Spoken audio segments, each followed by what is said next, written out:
नया रुझान देना चाहते हैं, नए जहानों को सर करना चाहते हैं, नई मंजिलों की तलाश में हैं।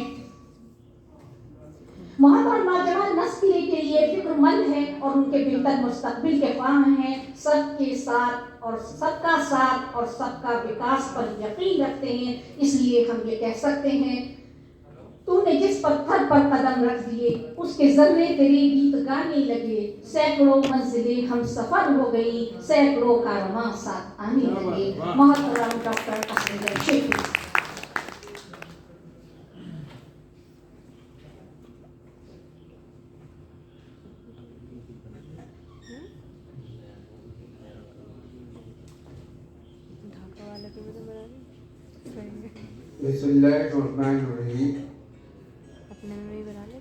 आज के एक में तो बना सकती हूँ। मोहतरम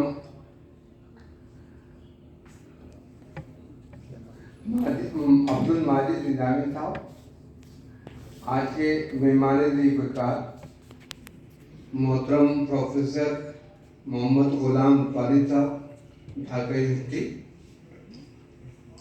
मोहतरम डॉक्टर जावेद अनवर साहब,